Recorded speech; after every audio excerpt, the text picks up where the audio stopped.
Tesla is going to double its market cap in 2018? Michael Kramer thinks so.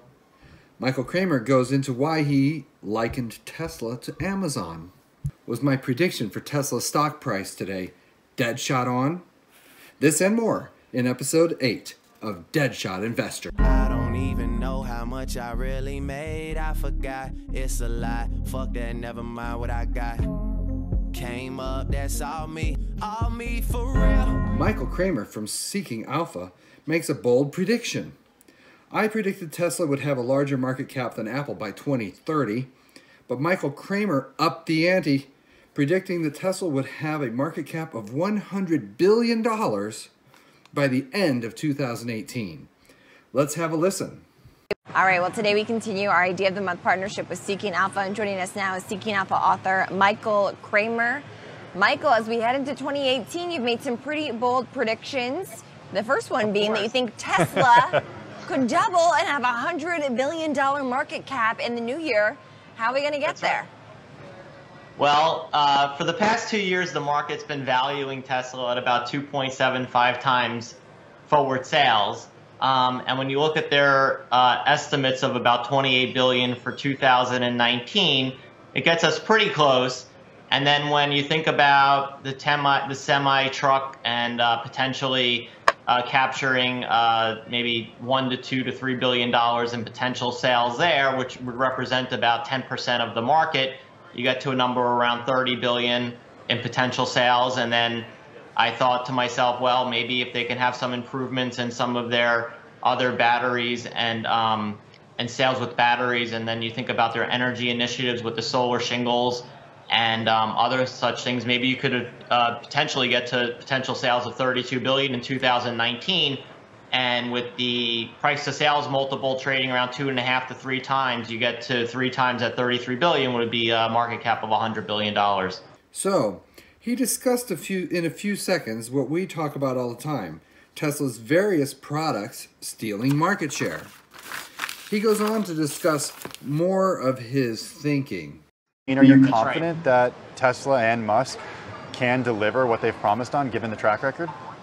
I think they can. I mean, look, this is a company that 3-4 years ago or 5 years ago was doing 2,500 cars total, and now they're delivering 100,000 cars a year, and everyone said they couldn't do it, that there was no demand for these types of vehicles, and here they are pushing out cars that are selling at hundreds of thousands of dollars, $100,000 cars a year that are beating Audi A7, Audi A8, BMW 7 Series. Look at the sales numbers for these cars. Down 25% BMW 7 Series in the US this year. Tesla's sales are up 14% overall. So they're not only delivering, they're actually performing better than most of the luxury car makers are in 2017. And every time that the analysts and the naysayers have said Tesla can't do something, they've come out and they ultimately do deliver. He sounds like me, right? Just a couple episodes ago, I said Tesla was late with the original Roadster, but ultimately delivered. Tesla was late with the Model S, but they ultimately delivered. Tesla was late with the Model X, but they ultimately delivered. So why do people think that all of a sudden Tesla is going to be on time with the Model 3? And why do people think that all of a sudden Tesla is not going to deliver on the Model 3? Tesla will be late on the Model 3. We all know that. And Tesla will ultimately deliver on the Model 3. We all know that. Michael Kramer also went a little bit more into more detail as to why he believes that Tesla is following Amazon's business model. So, I mean, Tesla's storybook comes from that of Amazon in a way, because look at Amazon. Was unable to consistently generate revenue, profits for years, for many years. I mean, Amazon's been around since the mid-90s. And everyone said, oh, they couldn't do it. All they're doing is selling books. And they were competing against the likes of Barnes & Nobles and Borders. And Borders is not even around, and Barnes & Nobles is a fraction of what it once was. Amazon basically was able to do this because it had the backing of the market, being able to go out and become the lowest price seller of books and then other sorts of consumer types of goods. And now you can see what they're doing to the retail sector overall. And you can see that Amazon still consistently doesn't produce profits. I mean, basically, if you looked at the second quarter of this year, they went out and spent a ton of money on technology and marketing, totally fell short of analyst estimates. Then this quarter they come out and they blow away estimates because they just seem to just decide to turn on and off the spigot of earnings and profitability whenever they want. Yeah, but and you know what, Michael, it doesn't seem like Tesla can turn on that spigot at this point, especially because they are burning so much cash right now. Is that at all a concern to you for Tesla, that cash burn? Absolutely, but Amazon did the same thing for many, many years. Everyone forgets Amazon's been around for a long time, over 20 years now. I mean, they didn't get to where they were in 5 years. Yeah. So I think the notion that Tesla's burning a lot of cash right now, sure, absolutely, they're burning up a lot of cash because they're underway. They're doing something that just hasn't, frankly, been done in many, many years. Obviously, the analysis here at Deadshot Investor went much further in depth with exponential technologies, Moore's Law growth, synergy, adoption rates, etc. But obviously, I agree with Michael Kramer's analysis. Now, will Tesla become a $100 billion market cap company by the end of 2018? Let's hope Michael's right. So, was our prediction for the market today dead shot on? Of course it was. Let's take a look.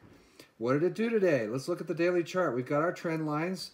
We have our trend line here. And we also have our 200-day moving average, and our prediction was that it's going to continue to consolidate and bounce around in between these two. Today, and it's hard to see this, let me zoom it way up. Today, it came down and touched exactly the $300 mark, and we just talked about that in the last episode, that $300 mark is an important springboard. The more times people understand that the $300 mark, which is a psychological trend line, will give support to Tesla, the more it'll spring up off of that. And look, it certainly did. So what happened today that was the catalyst for that springboard? I believe it was a couple of things. Number one, the fact that it touched the 300 and all the bulls said, oh, no, you don't. We're not going to let it go underneath 300. And then, of course, there was another little piece of news that came out today where Tesla won a legal battle to be able to sell cars in the state of Missouri. Missourians like to go to car dealerships and say, show me. After all, it's the show me state. Unions and car dealer associations are constantly suing Tesla in an attempt to keep Tesla from disrupting yet another multi-billion-dollar-a-year industry known as auto dealerships. Tesla's business model bypasses dealerships completely, passing those savings on to the customers and capturing for Tesla a 25% margin to fund future growth. What a huge competitive advantage over GM, Ford, and frankly, every other automobile manufacturer. So, let's go back to the chart. What do we predict for tomorrow? What do you think I'm going to say, huh? More of the same. It's going to bounce around. Why is that? Because until something significant is released about the Model 3 ramp up, if it's bad news, it can break the trend line and break the $300 psychological barrier. Or if it's good news, it can break the 200-day moving average.